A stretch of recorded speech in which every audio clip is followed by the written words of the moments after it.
Hello and welcome everybody to our first live chat from the Montana Hellgate Osprey Nest. I'm Charles Eldermeyer, the BirdCams project leader from the Cornell Lab of Ornithology. And with us today, I'm happy to bring you Dr. Erick Greene from the University of Montana and the head of the Montana Osprey Project. We're going to be doing a speed trip through all things Osprey today. And so if you have questions as we move forward, please feel free to let us know over Twitter. You can send an email to BirdCams. We'll try and fit in as many as we can. But thankfully, some of you even have already sent some in. So we're going to start out trying to give you a little bit of an overview of the Montana Osprey Project. We'll move into more of the specifics of the Hellgate Nest and osprey biology, and then move out a little wider from there, depending on how much time we have left in the hour. So without further ado, I'd like to introduce you to Dr. Erick Greene. Erick?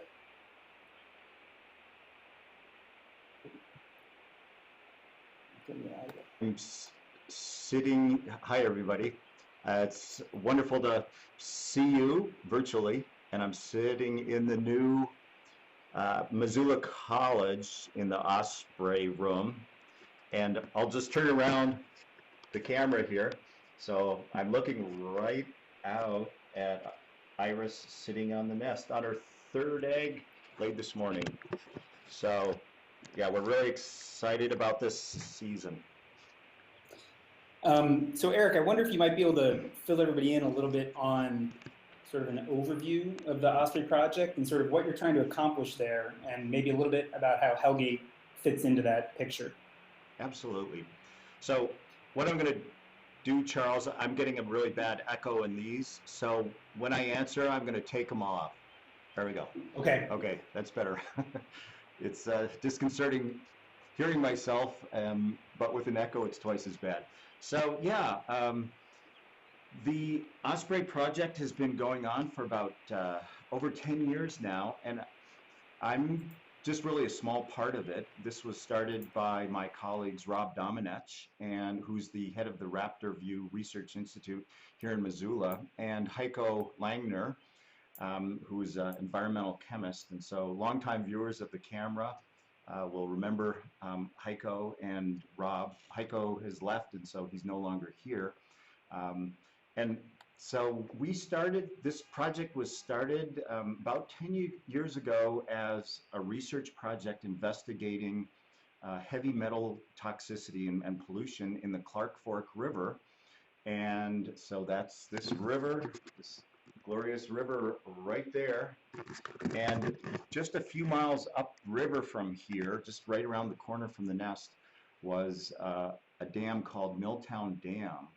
And the stretch of the Clark Fork River, basically from here about 150 miles upriver to Butte, Montana, was the largest EPA Superfund site in the country for a while. And the reason why was there was a lot of heavy metals, what's called the Big Five heavy metals, and so those were copper, arsenic, cadmium, zinc, lead, also selenium, so a sixth metal. Those sediments were very, very high in the river. And in fact, in communities upstream from here, people couldn't drink their drinking water out of the aquifer because of the high arsenic levels. So there's been a remarkable project, an EPA Superfund project. The dam has been removed, but before that, there were massive amounts of these sediments. The river was rerouted completely.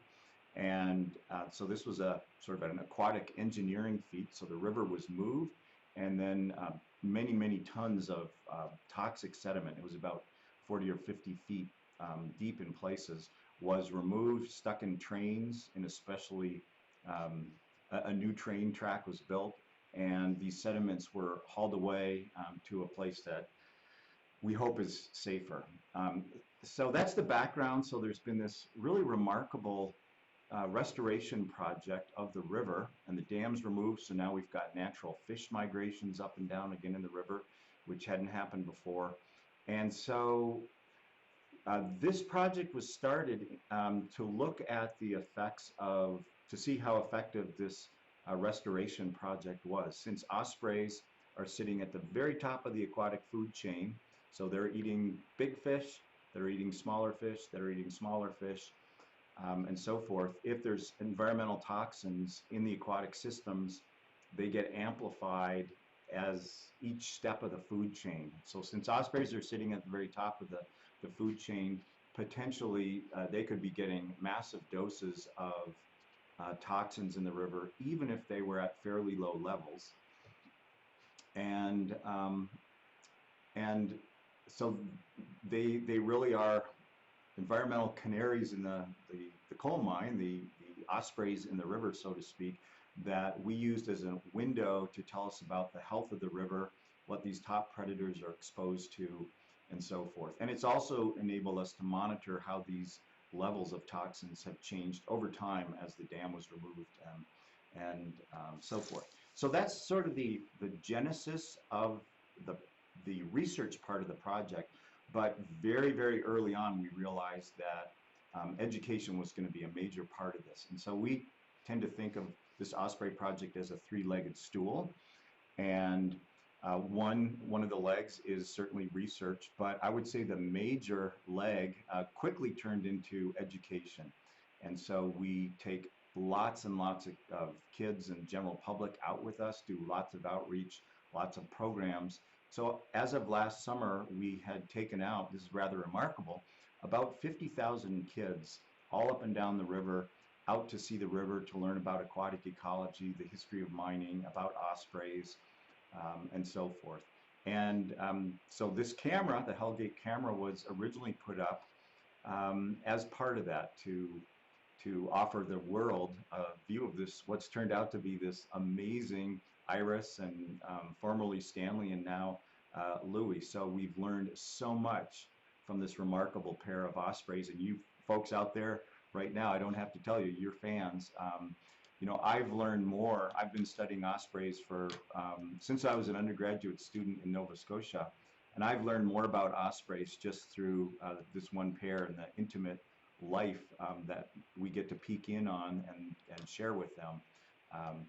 Let me also say that if you haven't seen this book, so this is called Call of the Osprey, and it's by Dorothy Hinshaw Patton, who is an author here in Missoula, Montana, and Bill Munoz, who's a photographer who lives not far around, and they followed us around for a couple years. So this book is all about our research project and the education, and so this camera and Iris and Stanley figure prominently in this book. So there's a lot more background information for any of you who are interested in the project, and it has a lot of great stuff in it.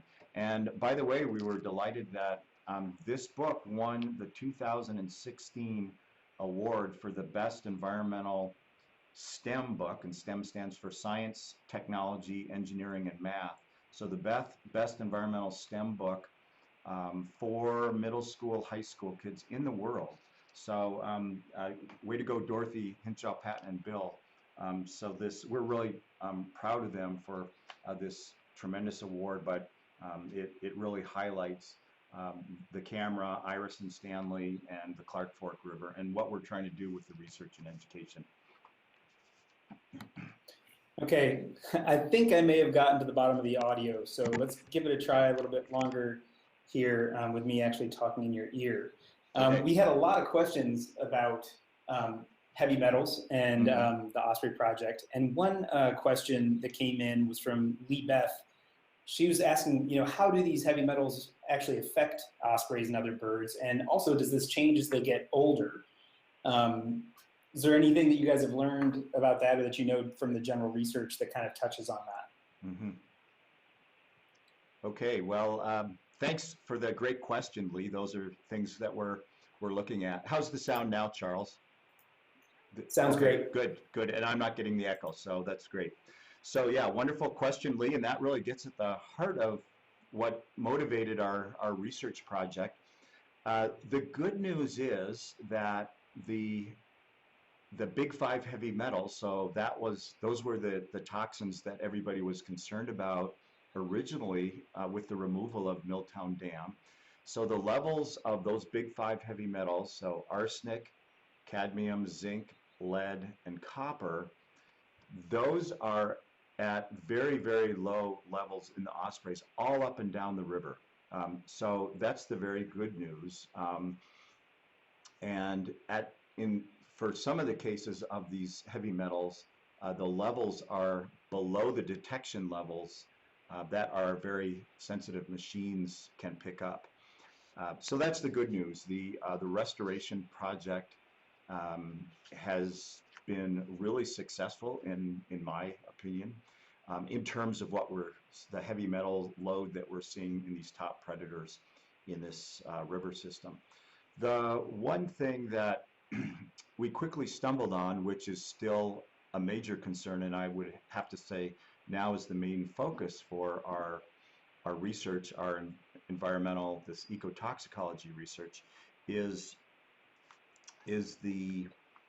mercury. So originally nobody was talking about mercury in the Clark Fork River, and certainly not in the mining waste, because mercury wasn't used in extracting copper in the Butte copper mines. It wasn't part of the tailings. There was no mercury in the tailings, or very, very little.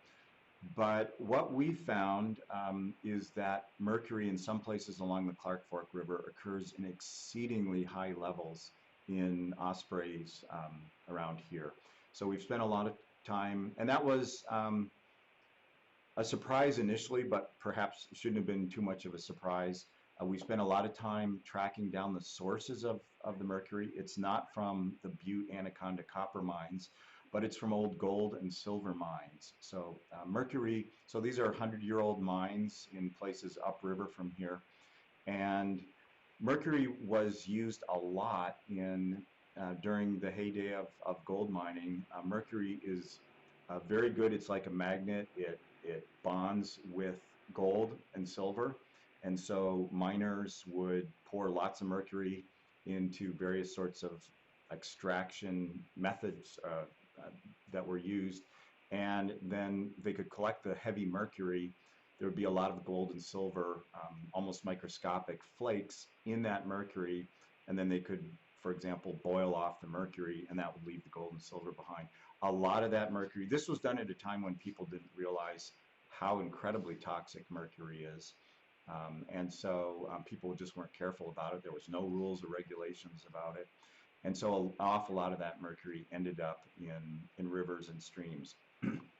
So what we're seeing is wash down from these old mining operation and extraction operations that were done over 100 years ago or so, as the mercury is just working its way through the system. So that was a real shocker. And just to give you a calibration, so Lee, the good news is that the big five heavy metals that people like to talk about, those are at really, really low levels in the Osprey. So that's great. The mercury is a big concern. And to give you a calibration, the upper limit for mercury in human blood has been set at about, let's say, 5 parts per billion. So if you think about it, 5 parts of mercury in a billion parts of blood, that's not much. And yet mercury is an incredibly dangerous neurotoxin, and it messes with development of especially vertebrate embryos. And so at above about 5 parts per billion, medical doctors get worried about the effects on people. It essentially kind of makes you, they say it causes cognitive impairment, which basically is a polite way of saying it makes you stupid. And so bear that in mind, 5 parts per billion. We're seeing in some places along the Clark Fork these osprey chicks with 500 or even many thousand parts per billion of mercury. So if you or I walked into a hospital with those levels of mercury in our blood, the doctors would, it would be code red. They'd be very concerned, and you'd have some major chelation therapy going on immediately. So that continues to be the major focus of our research as far as the environmental toxins that are in this system and in others. We're also finding that in some areas where there's very high levels of mercury in the river, that about half the osprey eggs are dying. They just never hatch. And that's compared to about 100% hatching success, or very close to it, in areas with low mercury concentrations. So we're seeing about a 50% egg mortality in some of these high mercury areas. And you can imagine if 50% of the women along parts of the Clark Fork were losing their babies, that would be a huge, huge issue. So that's kind of help you calibrate the levels of mercury we're seeing. That's amazing, the levels that you're finding in some of those birds. Kind of building off that, obviously you guys have been taking data on this project on multiple ospreys on nests up and down the Clark Fork for years now. And we get a lot of just general questions wondering, oh, is there someplace where I can go read about, all of the results, or is there something that's been published? Or so I wondered if you could give folks an idea of sort of what the outcome of that research is planned to be, and maybe what a timeline for that could be as well. Yeah, that's a great question.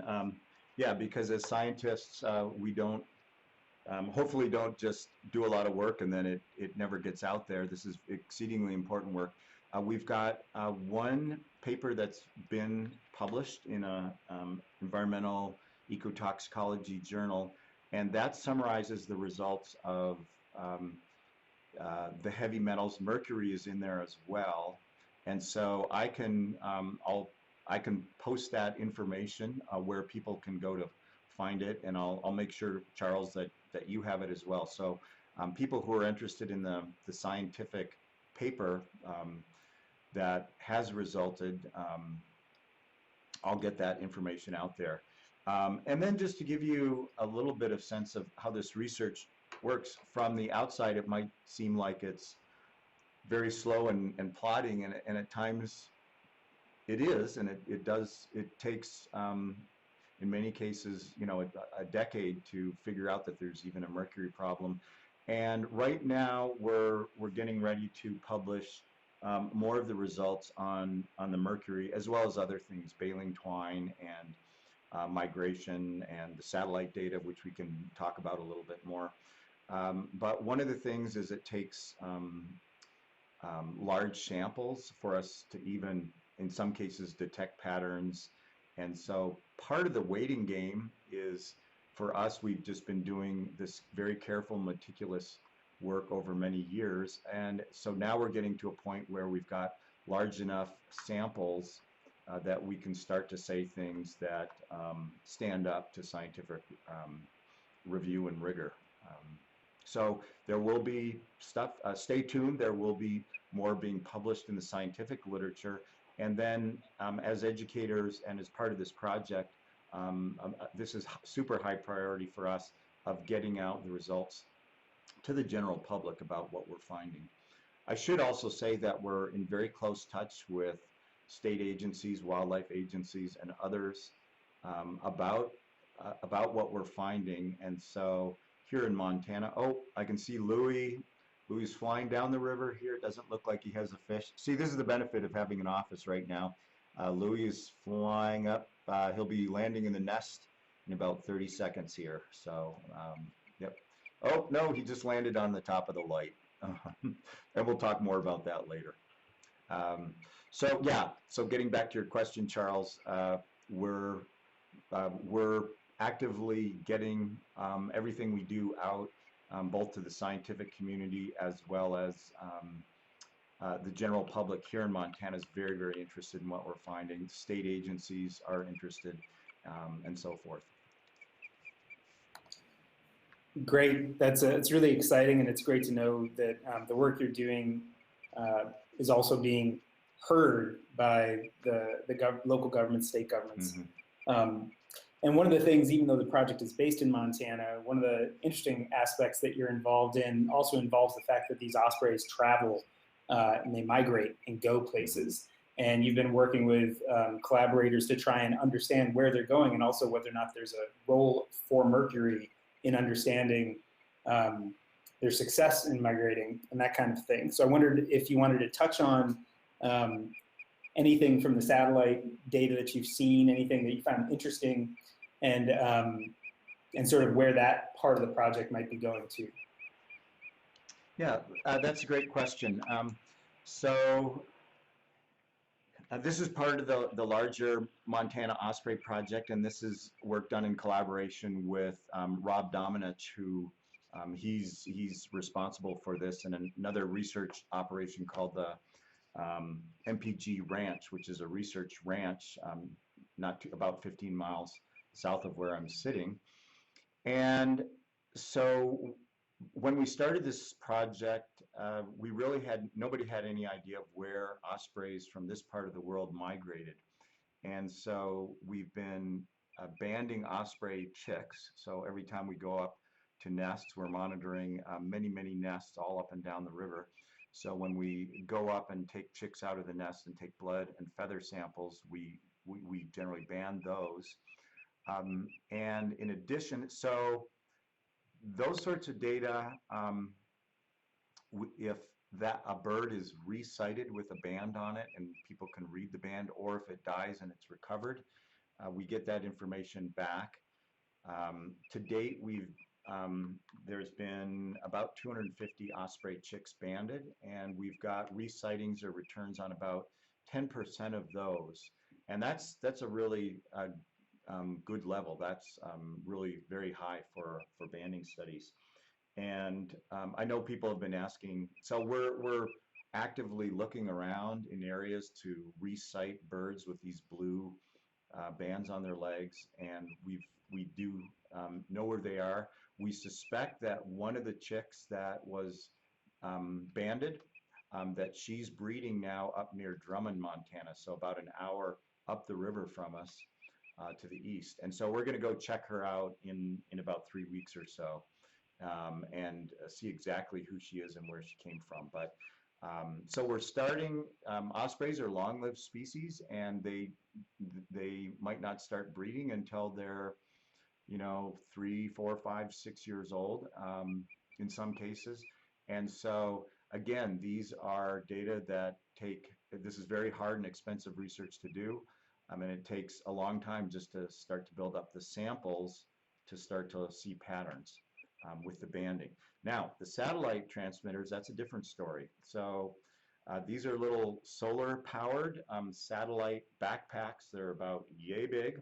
They weigh not very much at all, and they are fit on with like a little backpack, and those have a little antenna about this long that stick out up off the back, and we've got those programmed to send a signal up to an Argos satellite once an hour.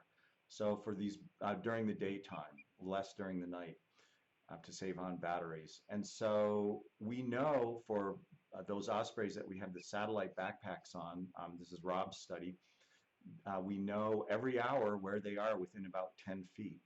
And so that's giving us incredible information. We know an awful lot about these birds. We've started we've been very conservative about this. We've started very slowly.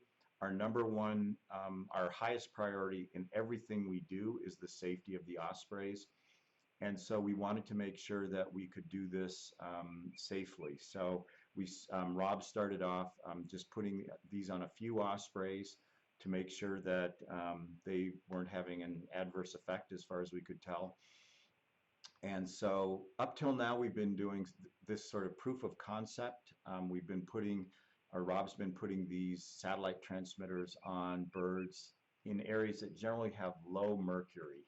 And we did that because we didn't want to, we wanted to see how these worked in the best of situations, that is with ospreys that weren't burdened with a lot of mercury and maybe having other problems. So now we've been doing this long enough that we're convinced we can do it safely. We've got birds that have had these on them for many, many years now. And it's telling us an awful lot. We're learning about where these birds go. What's very cool is the male and female at a nest, they migrate completely separately. They go to completely different places to spend the winter. So they take a break from each other. They've got some things figured out. So Iris and Louie, they wouldn't have seen each other for the entire winter. So, 6, 7 months. We don't know where they winter because we don't have satellite transmitters on them. We can talk about that a little bit too. But what we've also found is that these birds with the satellite transmitters, they are extremely high fidelity. Once they've found a spot they like, they go right back there every single year. And often they'll have like 2 or 3 trees they like to sit on, and that's their winter range. They've been, and the first year we started doing this, we would, very, very excited, we would be tracking every hour. We could see where birds were moving, and they would get somewhere, like say Costa Rica, and then they would die. And we were really bummed out. And then another one would get somewhere and die. And why I say that is because a typical mortality signal, an animal that's moving a lot, and then the signal just keeps coming from the same place over and over and over again, you assume that it's dead, and that's why it's not moving. But we were able to zoom in on maps, and no, they hadn't died. They just found one tree sitting above a great lake full of fish, and so they would spend the whole winter in that basically one tree, catching fish out of a lake that was super stocked with fish. And so these birds, the males and females, go to very different places and have very small restricted areas. They tend to spend the whole like 6, 7 months in. And then they make these amazing journey thousands of miles back to the same nests. So from around here, birds, ospreys are going mainly to Mexico and parts of Texas, both to the Pacific and the Gulf Coast, the Gulf of Mexico coast, as well as down into Central America, so down into Costa Rica, Nicaragua, and other places. It's really interesting. The chicks do not migrate with their parents. They're not taught where to go or how to migrate. All of a sudden, they wake up one morning and dad does not come back with fish. And they get hungrier and hungrier, and then eventually they disappear and head south on their own. It's really interesting. The females tend to migrate first. So the female Iris might leave in September, but in previous years, Stanley might stick around for another month or 6 weeks taking care of the babies, while Iris it takes her a week or so to get down to wherever she's going. And so the males stick around taking care of the chicks late in the season, and then the male takes off, and then the babies have to figure out this all on their own. And so they somehow, it's in their DNA, they figure out to go south, and they end up finding places. And once they found a good place, they'll go back to that year after year after year. So we're working on that now. Again, this is very expensive research. So one transmitter costs about $5,000. We've done about 30. We put out about 30 of these, Rob and the MPG Ranch have. So that's about $150,000 so far, just as proof of concept. What we want to do now is, now that we know we can do it safely, we want to start putting satellite transmitters on chicks in areas that have very high mercury, because we have no information. These birds might not know how to migrate, might not be able to figure it out. And so we'll be able to compare the survivorship and migration behavior of chicks from high mercury areas with chicks from low mercury areas. So that's the next step. A very, very important question that I know some of the viewers have asked. And we've been very conservative and cautious. So we've had to convince ourselves that we can do this safely in the first place. That's great. We're about halfway through this Okay. hour, and if you're just tuning in, we've got between 400 and 500 people, I think, watching right now. So welcome, everybody. We're here talking with Dr. Erick Greene, University of Montana, the Montana Osprey Project. I think it'd be great to jump into some questions about nesting biology, because everyone's been so excited about Iris and Louis getting it going this year in a way they just weren't able to last year with Stanley's disappearance and Louis's apparent newness to the whole endeavor.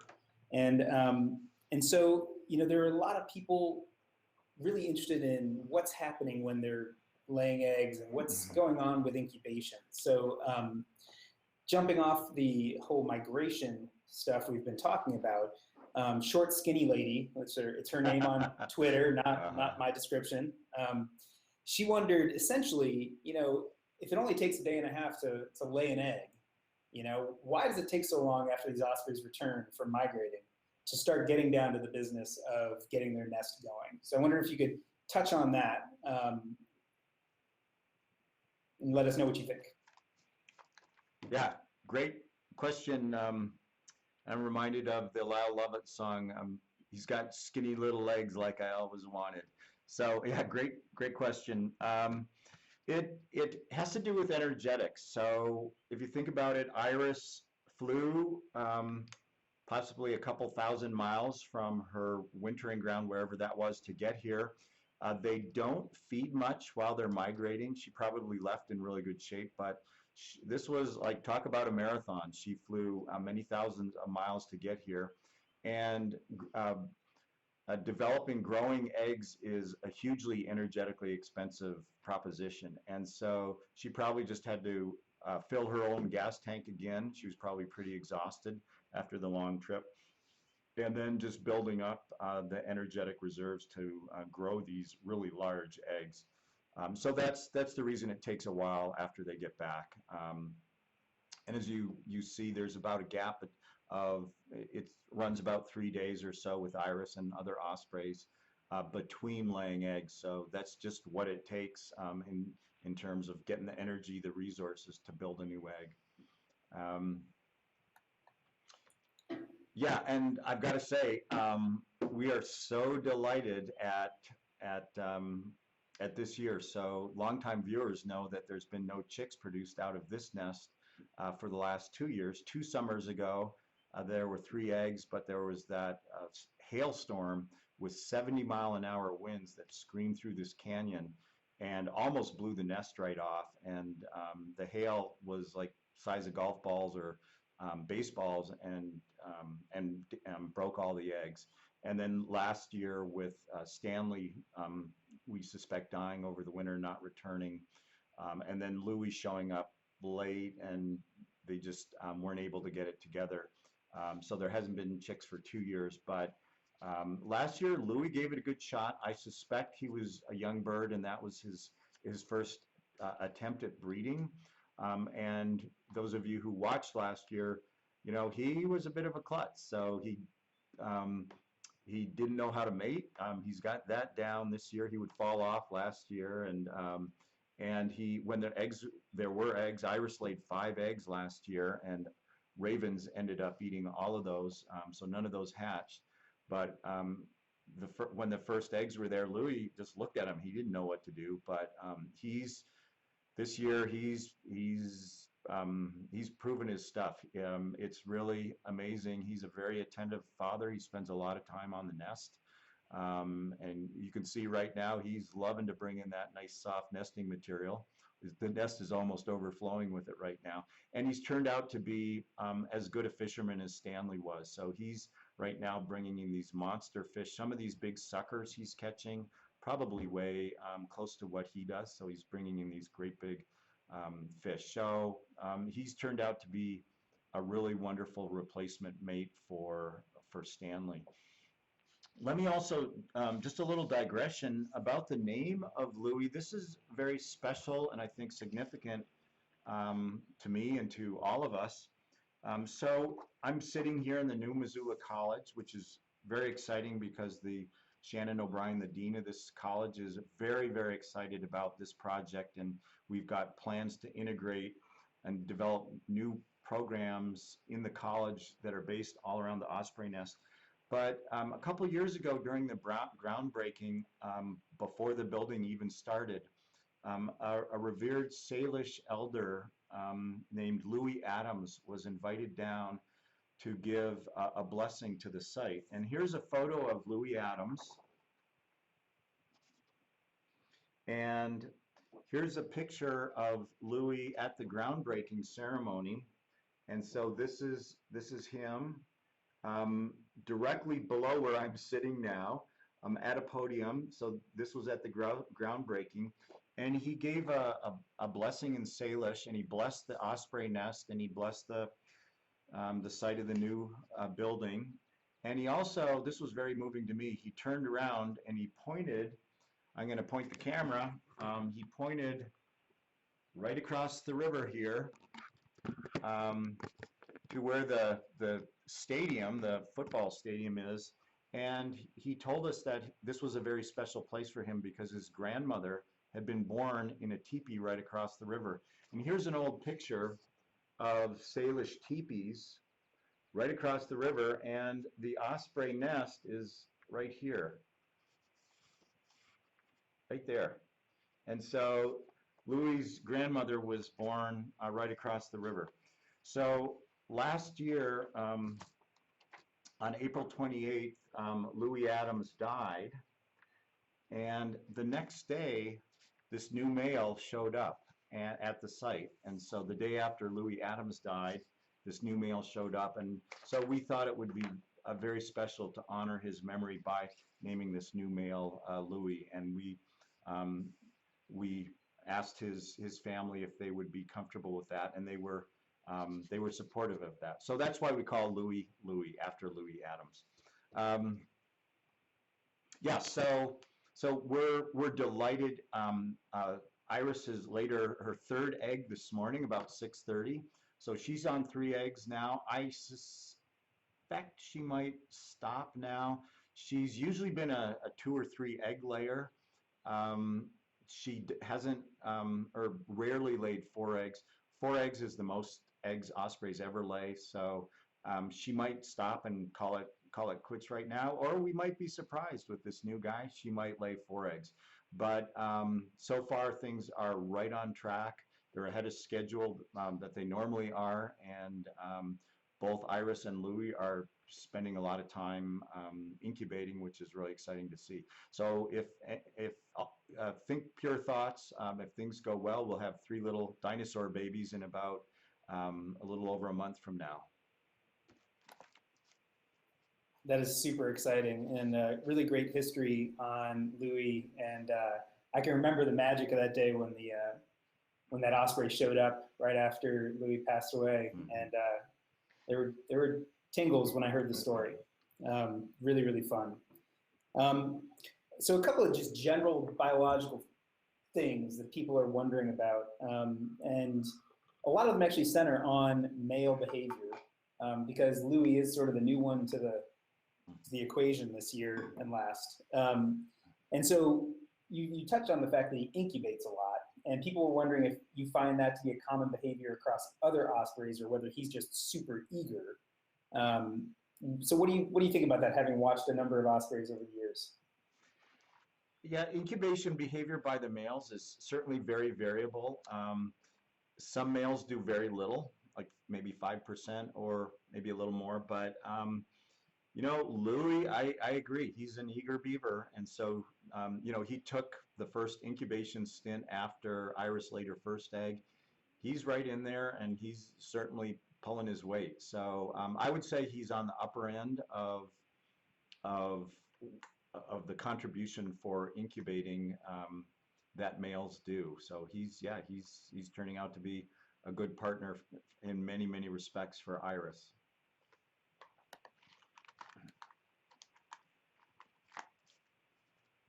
Yeah, sorry to have to keep taking those on and off. We'll get it figured out. Another thing that people wondered about, and I don't know if you really could even speak to this because it's kind of a really difficult question to study, but a number of people like Kim, who wrote in, wondered about when you have a less experienced member in a pair and a more experienced member, whether or not they're learning from one another and whether or not that learning can happen regardless sort of the sex of the more experienced bird when it comes to taking care of a nest, or is this something more innate that's practiced? It's not something that's necessarily learned from another bird. Yeah. Can you speak to that? Yeah. Great question, Kim. It's a little hard to say how much is learning and how much from your partner versus just experience and figuring it out.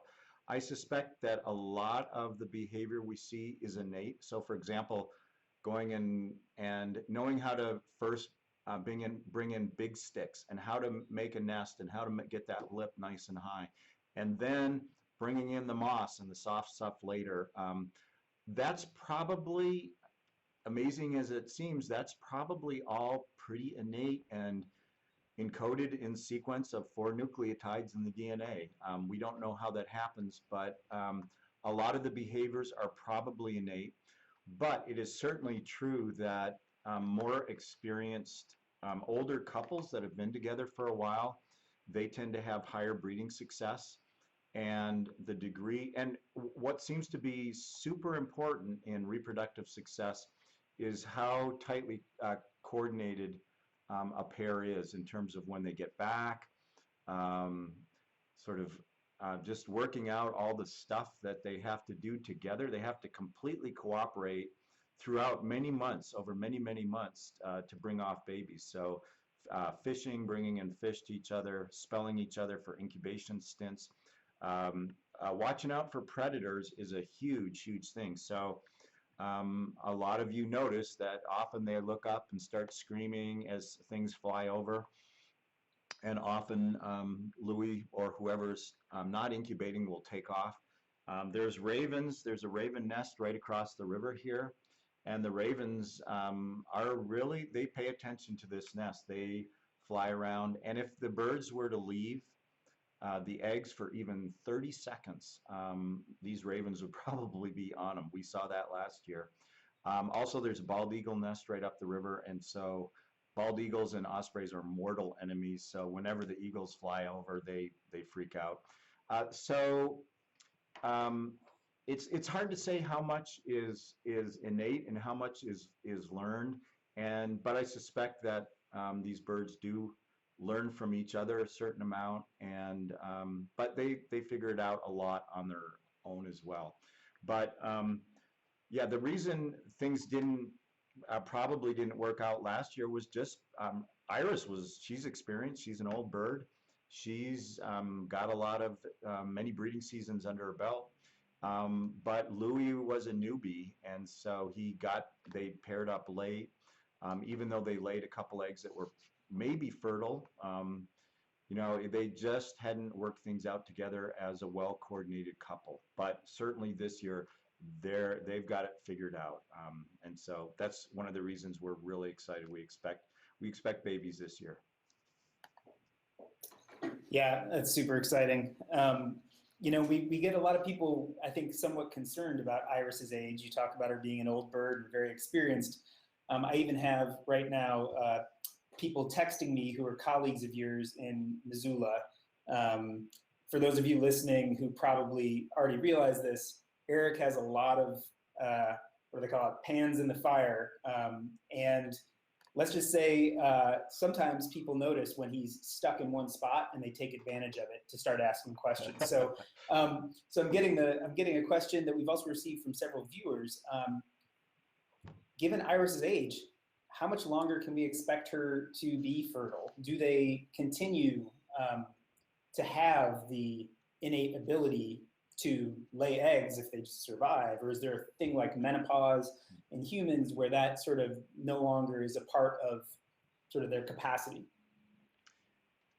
Yeah, that's a great question. It's very interesting. I'm not sure what we tend to see is that birds seem to die of other reasons before they die of like super old age. Well, you, Charles, you were out here for about a week helping switch this camera over to the new building with the fiber optic line, and we were both, on eggshells for a while they're just really hoping and praying that both Louis and especially Iris would return. And Louis came back first, and I was like, oh no, with Stanley not, Stanley dying last year, it would have been really sad if she hadn't made it last year. But so we figure, we don't know because she's not banded, but she's been on this platform for 10 years now. And she was on the power lines right out this window behind me here for many years before that. So her nest was on the very dangerous power lines before this new nest platform was put up. And so she's probably at least 15 years old, I figure. I figure Louis is maybe 4, 5, 6, something like that. That would be my guess.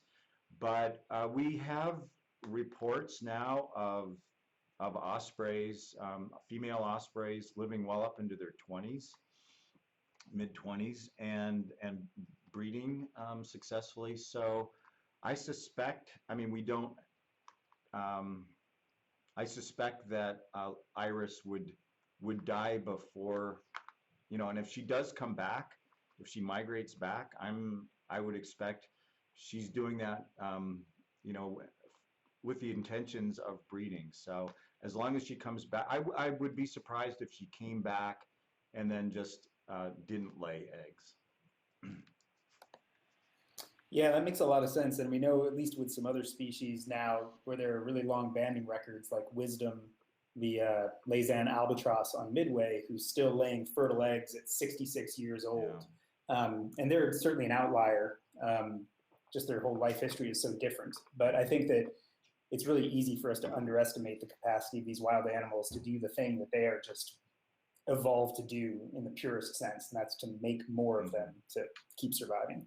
So we got about 13, 14 minutes left here in our hour, and I wanted you to take maybe just 3 or 4 minutes and just sketch out the next couple months for people. Like you said, we're going to be excited to get baby dinosaurs soon, but that excitement can be a little tempered too. We should be hopeful, but maybe also realistic. Absolutely, and that's a really, really important point. I'm glad you brought it up, and some of our viewers brought it up as well. And it's easy to, just simply because we're viewing this amazing spectacle on a screen on our TV, it's easy to get lulled into thinking that this is kind of a Disney movie with and it's always going to have a happy outcome. That's not the case. These are wild critters, and I mean, you can see, look at Iris sitting there in the middle of a parking lot with a highway behind her, and there's gardeners right, you guys can't see it, but there's people right underneath her weeding right now. So she's very, very tolerant of everything that's going on around her. But these are wild animals contending with the vagaries of what the environment throws at them. And it can be, probably more rarely, it can be 70-mile-an-hour hailstorms that knock their eggs out. But the most difficult thing they have to deal with in terms of what they do is the supply of fish. And so the river is starting to come up now in level, and as the snow melts off the mountain peaks around us, the river will get higher and higher. It gets muddier and muddier and more turbulent. So it can get really, really hard for these birds to see down into the muddy water and catch fish. And so in some years, and this can be a real problem, especially if this occurs when the chicks are small. And so if the male is just not able to catch enough fish, the chicks can starve. Ospreys, well, all raptors and many other birds, people don't realize this, but many other birds have what's called hatching asynchrony. And so let's say that Iris lays, well, we know she's got 3 eggs now, and they've been laid about 3 days apart. So, and she started incubating right away. So that first egg, the embryo in the first egg, has got a 3-day developmental jump on the second egg, and it's got a 6-day or almost a week developmental jump on the third egg. So when they hatch out, there will be, there'll be a big osprey chick, a medium, and a real small osprey chick. And that's called hatching asynchrony. And what happens is if there's a lot of fish, and so everybody, especially the oldest chick, gets enough fish and is not hungry too much of the time, it's not aggressive to its nest mates. But if there's not very many fish, this seems to trigger, it turns the chicks very aggressive to each other. And what happens, the consequence of that is, since there be such a discrepancy in sizes of the chicks, the largest one will just peck away at the smaller ones, be very aggressive, will get most of the fish that's brought in, and so the oldest or the older chick can kill off and starve out and kill off the other chicks. It can be very disturbing to watch. We haven't had it happen all that often in this nest, in large part because Stanley was such an amazing fisherman, so that even in very difficult years, he was bringing in big fish. And so even in tough years, there wasn't that aggression nearly as much. But, and it's also interesting and perplexing, and a lot of people ask about this. The parents, like Iris, will just stand by and look down as one of her chicks will kill the other chicks. And it doesn't seem to make much sense, but and people get very upset about watching this, and it is disturbing. And so I get asked, why don't I go up and rescue the chicks and feed them and things like that? And these are wild creatures, and this is an adaptation to produce, to adjust the number of chicks that can come out of a nest relative to the food supply. So if there's a lot of food, they can fledge, say, 3 or 4 healthy babies. If there's only enough food to, say, raise one healthy chick, that's what's going to happen. There will be one fat, healthy chick that fledges out of that nest. And that's much better in the long run than having 3 chicks share not enough food for all of them to be healthy and strong. So likely all 3 of those chicks would die, just wouldn't make it. So this, what's called siblicide, it's an adaptation, a very elegant adaptation in a way, for the ospreys to adjust the number of chicks they fledge to the conditions of that particular year, which they can't really predict.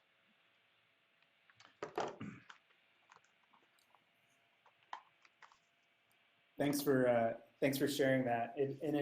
It's something that if Louis works out the way that he's already showing himself to be, hopefully will be a non-issue. But I appreciate you taking the time to explain it.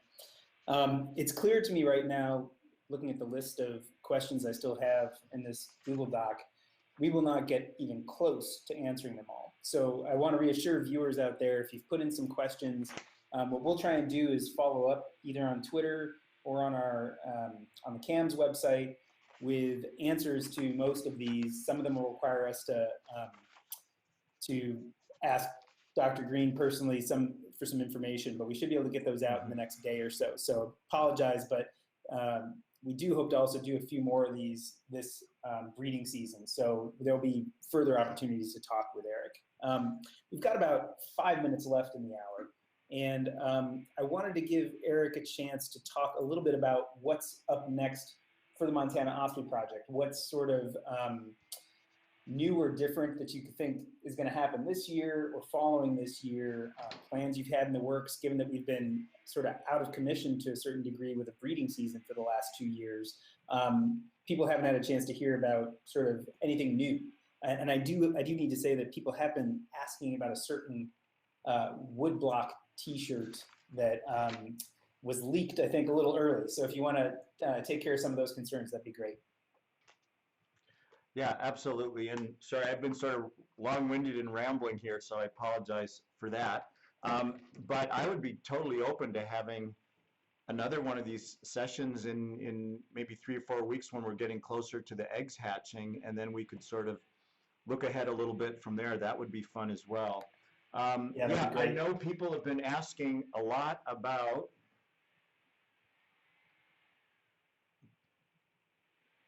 the spectacular T-shirt. This is a wood block made by Claire Emery. There's the blue one. Here's a brown one, and there's good old. This is good old Stanley.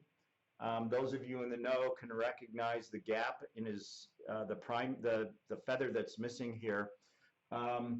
So we kind of got derailed last year with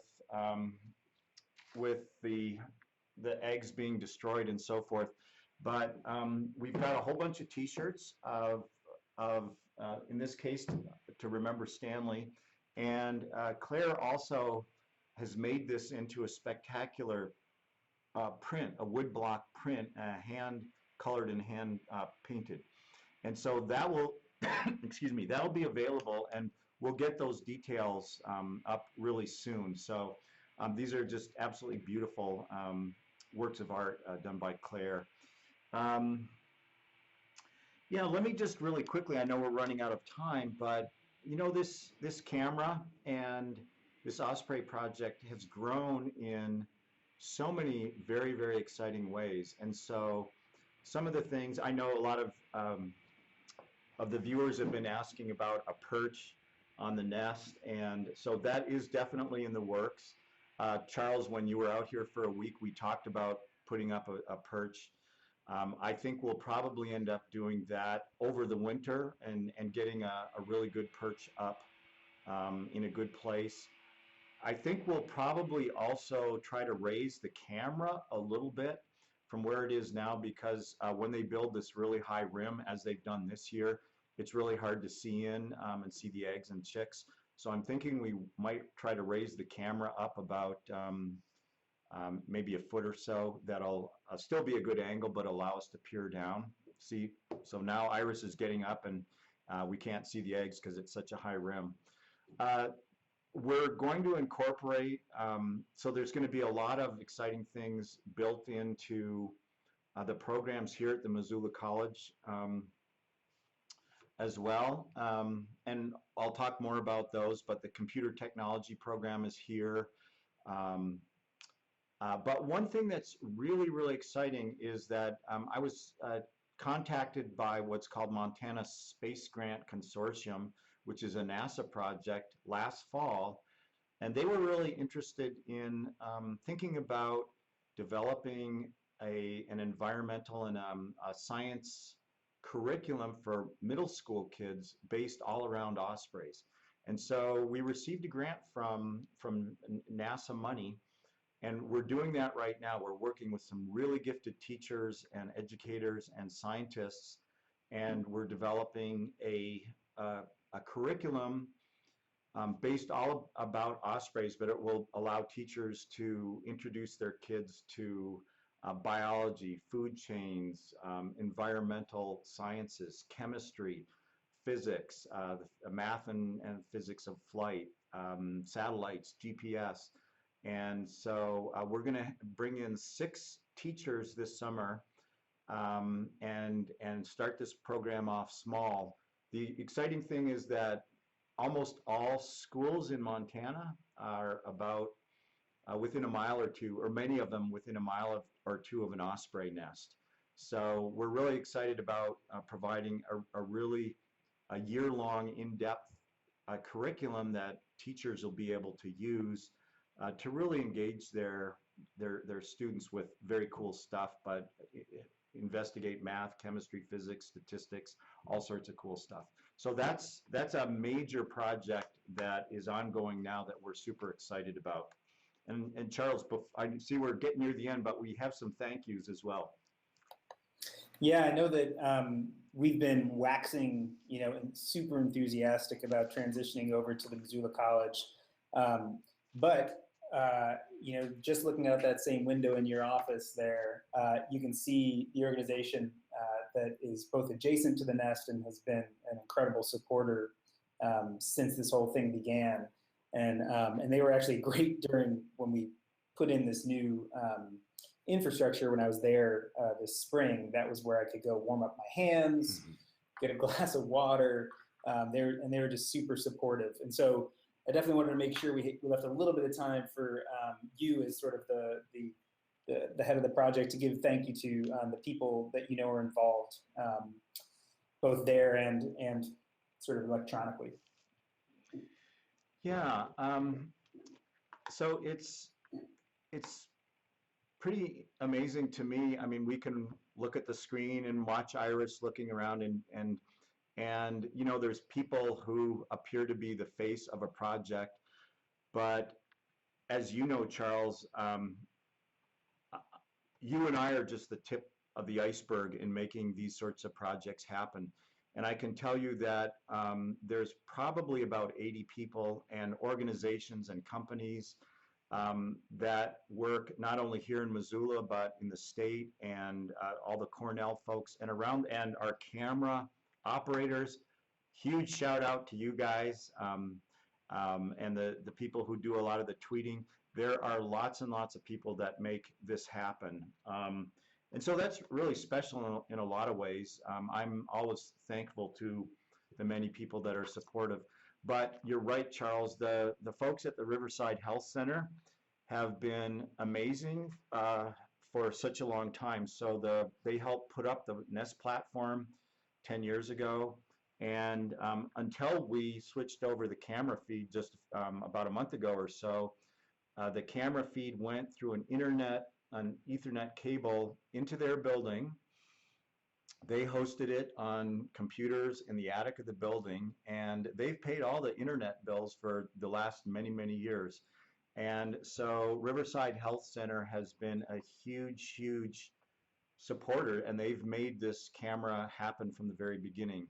We've now got a much a higher resolution picture that's coming out with the fiber optic cable, which is great, but we are still incredibly thankful to the Riverside Health folks, and we'll make sure that, you know, they have the image in their building that they've always had. And so we're not leaving them high and dry, but we're really thankful for everything they've done for this project for many, many years now.